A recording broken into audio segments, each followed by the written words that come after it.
जिस सिर की खोपड़ी का तो पता ही नहीं है कहाँ गिर गई, उसके सिर पे एक बाल नहीं, खोपड़ी कोस दूर गिरी हुई, किसी को पता ही नहीं चला है कहाँ गिरी है, ढूंढने वाला भी नहीं ढूंढ पाएगा, इतनी दूर लोग आए। बोले एक काम करो, इसके लिए फायरा ले आओ और इसकी अर्थी नहीं सजेगी, अपन तो गड्ढा खोदेंगे, इस बच्चे को गड्ढे में गाड़ेंगे।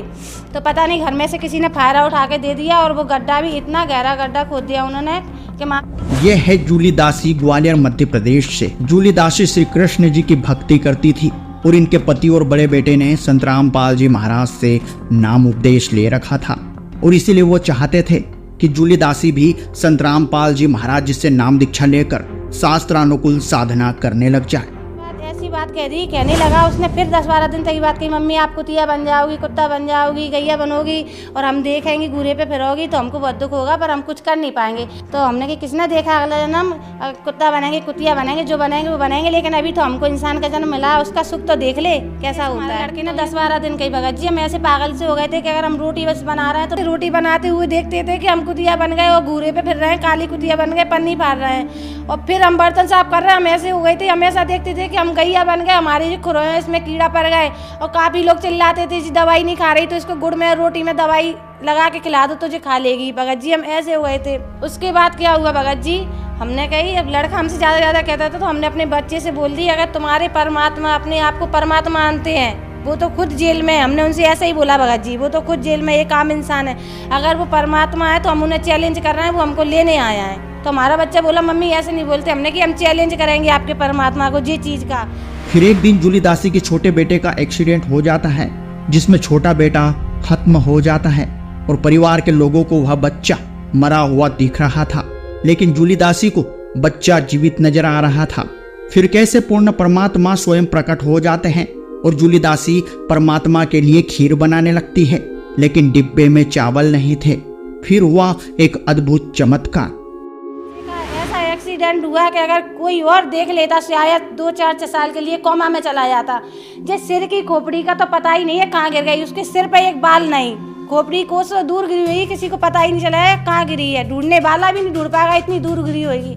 जब मैंने अपने बच्चे को देखा, मैं बाहरी खड़ी थी, तो ना ही मैंने सिर पे पल्ला डाला और ना पैरों में चप्पल, मैंने दौड़ी लगाई और दौड़ी लगाते हुए अपने बच्चे को उठाने के लिए गई और गोदी में उठाया। उधर से मेरी सास भी आई और उन्होंने भी देखा। हमने उनसे भी कही मम्मी जी क्या हो गया, ना आप मेरे बच्चे को बुलाती और ना ऐसा होता। तो हमारी सास बोली भगत जी से कि लड़का तो खत्म हो गया, एक काम करो उसको घर पर ले चलो और सारी जगह बिल्कुल मिल गया उसको ऐसी दया थी कि हमको सांसें दिखा रही वो बच्चे की चलती हुई, पर हमारे जो पति हैं और जो हमारी सास है उनको बच्चा मरा हुआ दिखा रहा था। एक तो ये चमत्कार था परमात्मा का। तो मम्मी ने दोबारा भी बोला हमारी सास ने कि बच्चा तो मर गया। हमने कि मम्मी बच्चा तो जिंदा और इसे हॉस्पिटल की ज़रूरत है। तो हमारी सास बोली नहीं, तो हमारे भगत जी नहीं माने और घर भी ले आए उसको, घर ले आके और उन्होंने आंगन में लेटा दिया भगत जी। जब उन्होंने आंगन में लेटाया बच्चों को तो सब जगह फ़ोन करा, तो हमने कहा आप फ़ोन नहीं करो, बच्चा तो हमारा जिंदा है। तो भगत जी बोले बच्चा तो ख़त्म हो गया। और सारे रिश्तेदार भी हमारे इकट्ठे हो गए थे, अड़ोस पड़ोस के भी इकट्ठे हो गए थे, रोना गाना भी हो गया, पर हम नहीं रोए क्योंकि हमारे बच्चे की सांसें हमको दिखा रही थी, तो हमने एक आंसू भी नहीं निकाला आंखों से। तो हमारी सास बोलती है रो क्यों रही है, कि पागल हो गई। हमने कहा पागल होंगी तो हम नहीं रोएंगे, हमारा बच्चा तो जिंदा है, क्यों रोए हम। लेकिन उसके बाद सब पता नहीं पहले कोई 4 लोग आए, बोले एक काम करो इसके लिए फायरा ले आओ और इसकी अर्थी नहीं सजेगी, अपन तो गड्ढा खोदेंगे, इस बच्चे को गड्ढे में गाड़ेंगे। तो पता नहीं घर में से किसी ने फायरा उठा के दे दिया और वो गड्ढा भी इतना गहरा गड्ढा खोद दिया उन्होंने कि मानो भगत जी सर जी हम भी खड़े हो जाएंगे तो हम भी नहीं दिखाएंगे उसमें, इतना गहरा गड्ढा। जब वो गड्ढा खोद के वो लेने आए बच्चे को, बोले सफ़ेद चादर दे दो, इसके सफ़ेद चादर में लपेड़ेंगे। तो उन्होंने लपेट भी दिया हमारे मना करने के बाद भी, और वो ले जाने लगे बाहर को बच्चे को। जब वो बाहर लेगा रोड पे आने लगे बाहर को बच्चे को, जब वो बाहर लेगा रोड पे तो हम भी उनके पीछे, हमने कि हम बच्चा नहीं ले जाने देंगे। जब हम अपने बच्चे के लिए आगे कदम रखे भगत जी, तो हम अपने बच्चे से उतनी दूरी पर हो जाए, यानी पीछे को बढ़े। फिर हम सोच समझ के फिर एक कदम रखे, तो फिर हम एक कदम फिर पीछे। तो हम कह रहे जब हम बड़े सोच समझ के कदम रख रहे हैं फिर हम पीछे क्यों हो रहे हैं। तो हमने जब पीछे मुड़ के देखा तो एक बाबा चले आ रहे थे जो वाइट कलर के बिल्कुल सफ़ेद कपड़ा पहने, जिस कपड़े में एक दाग नहीं, उनकी इतनी लंबी लंबी ठोड़ी थी, सिर पे टोपी थी और चले आ रहे। उनके हाथों में एक ऐसी लकीर थी कि जो हमारी सांसों से टकरा रही आके। तो हमने कही ये कैसी लकीर है कि हमारे सांसों से क्यों लग रही है। फिर हम अपने बच्चे को तो भूल ही गए, क्योंकि वो तो परमात्मा थे, रामपाल जी महाराज जी तो परमात्मा थे, तो हम अपने बच्चों को भूल गए। बच्चे को भूल के हमने कि हम इन बाबा को बुलाएंगे नहीं, जी बाबा तो हमारे इधर अपने आप आएंगे, जो हमारी आत्मा बोली है अंदर से। तो हमने उनसे बोला कि रुको बाबा, तो वो रुक गए। हमने कि हमने अपने हाथों से एक पैरदान बनाया है, हम आपको उस पर बैठा रहेंगे। तो हमने उस आसन को भी निकाला, और जब वो बाबा वहाँ थे चौक में, हमने उनको उस पर भी बिठाया। सर जी जब वो बैठे तो हमने उनसे पूछा भी कि बाबा आप क्या खाओगे, तो उन्होंने जी भी कहा बेटा भंडारे में आप जो भी बना के लेके आओगे हम वही खाएंगे। लेकिन जब जे आत्मा तो परमात्मा की है, आत्मा बोली कि नहीं इस बाबा को तो खीर पसंद है तो हम खीर ही बनाएंगे। जब फिर हमने दोबारा भी सोचा, लेकिन आत्मा तो एक ही बात बोले कि खीर ही बनाएंगे। जब भगत जी हम अपनी किचन में गए और हमने खीर बनाने के लिए रख दिया, जब हमने अपना डिब्बा खोला तो हमारे डिब्बे में सिर्फ चावल के 4 ही दाने थे भगत जी, 4 से 5 भी था। जब हमने सोचा कि हमने उनसे बोल तो दी खीर की, लेकिन हम खीर बनाए कैसे। फिर हमने कि 4 ही दाने डाल दो चावल की, जितनी बनेगी उतनी बन जाएगी, दूध ज़्यादा डाल देंगे हम इसमें। जब वो हमने 4 दाने डाले सर जी, तो उससे हमारी भगोनी भर गई। जब भगोनी भर गई तो गैस पे भी फैलने लगी। उस टाइम खीर हम पे समरा ही ना समरे, हमने अपनी गैस बंद कर दी और हमने प्लेट में खीर ली, चम्मच गिलास भी भर के ले गए और उनको दी, और बाबा जी ने खा ली। जब उन्होंने हाथ नहीं धोए तो हमने उनसे पूछा कि बाबा आपने हाथ क्यों नहीं धोए। उन्होंने हमसे कही बेटा कभी बर्तन में हाथ नहीं धोते। हमने उनसे ये भी कहा कि हम भी नहीं धोएंगे हाथ। बच्चे को हम भूल ही गए थे, क्योंकि वो तो परमात्मा था इसलिए भूल गए, उन्होंने खुद ऐसी बुद्धि कर दी थी। उसके बाद क्या हुआ, हमने उनकी गोदी में सिर रखा और हम इतने रोए कि उनका रोते रोते नीचे के जो कुर्ता का घेर का वो गीला कर दिया। उन्होंने हमारे सिर पर भी हाथ रखा, पर उन्होंने हमसे ये नहीं पूछा कि बेटा आप क्यों रो रही हैं, ऐसी क्या बात है, कुछ भी नहीं पूछा। हमने उनसे कही फिर बाबा हमारा लड़का लौटा दो, और लास्ट अप्रैल को तो हम किसी भी हालत में आपकी शरण में आ जाएंगे, जगत गुरु तत्वती संत रामपाल जी महाराज जी की शरण में हम आ जाएंगे। हमने इतना ही बोला सर जी। जब हमने पीछे मुड़ के देखा तो जो लोग हमारे बच्चे को ले गए थे वो बच्चे को लौटा के ले आए, उनने चद्दर नीचे रखा, उसी में हमारा बच्चा था, बच्चा उठ के बैठ गया। लेकिन जब बच्चा आया हमने उस बच्चे पे हाथ फेरा और फिर हमने पीछे मुड़ के देखा, हमने कही बाबा का धन्यवाद तो कर ही दे। तो जब देखा तो बाबा तो जा चुके थे, सिर्फ गिलास कटोरी और आसन डला रह गया था। जब ही हम समझ गए थे कि परमात्मा और परमात्मा से बड़ा कोई नहीं है, क्योंकि उन्होंने हमारे मरे हुए बच्चे को जीवित कर दिया। जितनी भी जगत है यहाँ पर, जिनको विश्वास नहीं है वो मेरे गांव आ सकते हैं, डबरा जिला ग्वालियर मध्य प्रदेश, आके और पूछ सकते हैं क्या जी हकीकत है। जी हकीकत है, क्योंकि मेरे साथ जो घटना हुई है उसके बाद ही मैं संत रामपाल जी महाराज की शरण में। नमस्कार जी। Sir Sahib sir. क्या नाम है आपका? मेरा नाम है दासी जूली मोदी। आप कहाँ से आए हैं? हम आए डबरा जिला ग्वालियर मध्य प्रदेश। संत रामपाल जी महाराज जी से आपने नाम दीक्षा कब ली? संत रामपाल जी महाराज जी से मैंने नाम दीक्षा ली है 2017 तीसरा महीना 17 मार्च। बहन जी, संत रामपाल जी महाराज जी से दीक्षा लेने से पहले आप क्या भक्ति साधना करते थे? हम कृष्ण जी की पूजा करते थे, हर महीने परिक्रमा देने भी जाते थे मथुरा में, और गुरु पूर्णिमा पे भी हम भंडारा लेके जाते थे और 4-6 दिन रुकते थे। हमारे दोनों बच्चे जाते थे, हमारे पति हैं वो भी जाते थे और हम भी जाते थे। तो ये भक्ति साधना करने से आपको क्या लाभ हुए? कृष्ण जी की भक्ति करते करते मेरे आंचल में क्या है गठान हो गई थी कैंसर की। तो मैंने छोटे पूरे डॉक्टर पे दिखाई, लेकिन जब डॉक्टर को दिखाया तो डॉक्टर दवा दे देता था, मुझे उससे आराम नहीं पड़ता था भगत जी बिल्कुल भी। एक दिन क्या हुआ, हमारे एक जीजा जी हैं वो भी डॉक्टर हैं, तो उन्होंने बोला कुछ नहीं है, ऐसी गठान है, हम इनको इंजेक्शन लिख दे रहे हैं 3, उससे क्या है जी खून वगैरह आया तो वो फट जाएगा। तो उन्होंने हमको इंजेक्शन तो दे दिए भगत जी, हमने 1 लगवा लिया, 1 में तो हम ठीक रहे, दूसरे में तो भगत जी हम ऐसे हो गए कि 15 दिन तक तो हम पलंग पर डले रहे और हमारा जूस चालू हो गया, इतने चक्कर आने लगे कि हम उठ के खड़े नहीं हुए और हमारी गठान तो सही हुई नहीं। उसके बाद हमारे भगत जी बोले एक काम करो चलो अपन सियाने पे दिखवाते हैं। तो हम सियाने पे भी गए, सियाना भी है, और उन पे गए तो उन्होंने बोला कि इनको झाड़ फूक सही हो जाएगी। उनने हमें 4-6 दिन तक झाड़ा, पर हमें उससे आराम नहीं पड़ा बिल्कुल भी। जब हमें आराम नहीं पड़ा तो हमें भगत जी बोले एक काम करो अपन ग्वालियर चल रहे हैं और इसकी चेकअप कराते हैं, इसको क्या है इसमें क्या नहीं। हमने कही हम नहीं जाएंगे, अगर हम चलेगा उसने कही कैंसर है तो फिर हम वहीं पे मर जाएंगे। पति से बोल दी थी अगर हम 6 साल जी रहे होंगे और अगर चेकअप हो गया और उसमें अगर कैंसर जैसी भयानक बीमारी निकल आई तो हम हॉस्पिटल से लौट के नहीं आ पाएंगे और हम वहीं पे मृत्यु हमारी हो जाएगी और आपको हमारी लाशें उठा के लाने पड़ेगी। और हमारी बच्चेदानी में हम बैठते थे तो हमें मतलब बैठा नहीं जाता था ज़मीन पे। तो हम कहीं बहुत तो पहले हमने डबरा में दिखाया, काफ़ी पैसा लगाया हमारे पति ने, पर हमको आराम नहीं पड़ा बिल्कुल भी।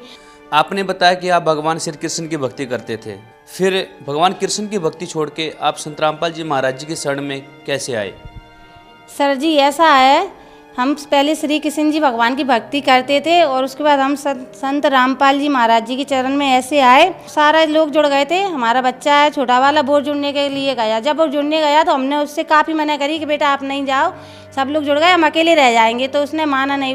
वो घूमने के प्रसाद से जुड़ने गया। उसने कही मम्मी जब बड़ा भाई जाता है 4 दिन के लिए पेशी पे मालिक की, तो स्कूल की भी नांगा होती है और घूमने भी मिलता है। और रात में कैसा सफ़र होता है ट्रेन में हमने कभी देखा नहीं है। तो वो घूमने के उद्देश्य से चला गया, उसने ज्ञान नहीं समझा। जब वो बच्चा उधर से लौट के आया गुरुजी के दर से, तत्वती संत रामपाल जी महाराज की दर से दक्षा लेके लौट के आया, तो उसने हमको समझाया मम्मी आप भी जुड़ जाओ उसमें। हमने कही हम नहीं जुड़ेंगे। उसने लगातार सर 15 दिन तक बोला हमसे, लेकिन हमने कही हम नहीं जुड़ेंगे और हमारे से नहीं खाया जाता।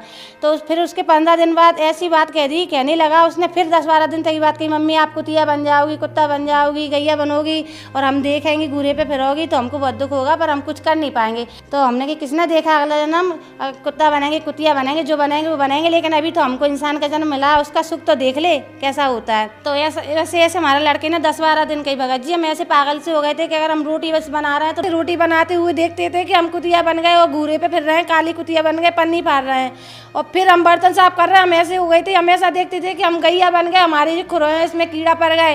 और काफ़ी लोग चिल्लाते थे जी दवाई नहीं खा रही तो इसको गुड़ में रोटी में दवाई लगा के खिला दो तो जो खा लेगी। भगत जी हम ऐसे हुए थे। उसके बाद क्या हुआ भगत जी, हमने कही अब लड़का हमसे ज़्यादा कहता था तो हमने अपने बच्चे से बोल दी अगर तुम्हारे परमात्मा अपने आप को परमात्मा मानते हैं, वो तो खुद जेल में है। हमने उनसे ऐसा ही बोला भगत जी, वो तो खुद जेल में एक आम इंसान है, अगर वो परमात्मा है तो हम उन्हें चैलेंज कर रहे हैं, वो हमको लेने आया है। तो हमारा बच्चा बोला मम्मी ऐसे नहीं बोलते। हमने कि हम चैलेंज करेंगे आपके परमात्मा को ये चीज़ का, लेकिन हमको पता नहीं था कि हमारे चैलेंज करने से परमात्मा हमको लेने आ जाएंगे।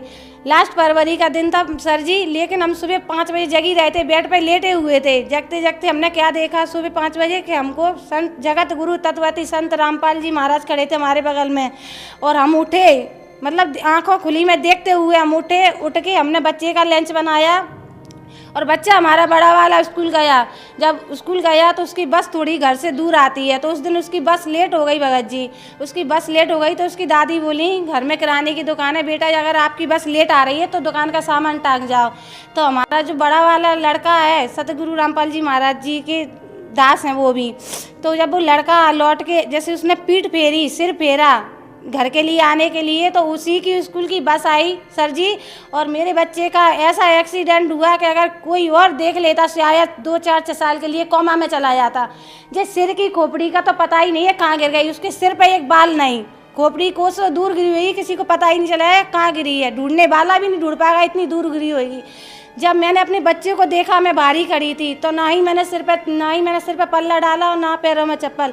मैंने दौड़ी लगाई और दौड़ी लगाते हुए अपने बच्चे को उठाने के लिए गई और गोदी में उठाया। उधर से मेरी सास भी आई और उन्होंने भी देखा। हमने उनसे भी कही मम्मी जी क्या हो गया, ना आप मेरे बच्चे को बुलाती और ना ऐसा होता। तो हमारी सास बोली भगत जी से कि लड़का तो ख़त्म हो गया, एक काम करो इसको घर पर ले चलो और सारी जगह बिलुआ दे दो। तो हमने सुनी, हमने कही मम्मी लड़का तो जिंदा है अभी, क्योंकि संत रामपाल जी महाराज की ऐसी कृपा थी उस बच्चे पे, उसको सारनाम ही मिल गया था, सतनाम मिल गया उसको ऐसी दया थी कि हमको सांसें दिखा रही वो बच्चे की चलती हुई, पर हमारे जो पति हैं और जो हमारी सास हैं उनको बच्चा मरा हुआ दिखा रहा था। एक तो ये चमत्कार था परमात्मा का। तो मम्मी ने दोबारा भी बोला हमारी सास ने कि बच्चा तो मर गया। हमने कि मम्मी बच्चा तो जिंदा है और इसे हॉस्पिटल की ज़रूरत है। तो हमारी सास बोली नहीं, तो हमारे भगत जी नहीं माने और घर भी ले आए उसको, घर ले आके और उन्होंने आंगन में लेटा दिया भगत जी। जब उन्होंने आंगन में लेटाया बच्चों को तो सब जगह फ़ोन करा, तो हमने कहा आप फ़ोन नहीं करो, बच्चा तो हमारा जिंदा है। तो भगत जी बोले बच्चा तो ख़त्म हो गया। और सारे रिश्तेदार भी हमारे इकट्ठे हो गए थे, अड़ोस पड़ोस के भी इकट्ठे हो गए थे, रोना गाना भी हो गया, पर हम नहीं रोए क्योंकि हमारे बच्चे की सांसें हमको दिखा रही थी, तो हमने एक आंसू भी नहीं निकाला आंखों से। तो हमारी सास बोलती है रो क्यों रही है, पागल हो गई। हमने कही पागल होंगी तो हम नहीं रोएंगे, हमारा बच्चा तो जिंदा है, क्यों रोए हम।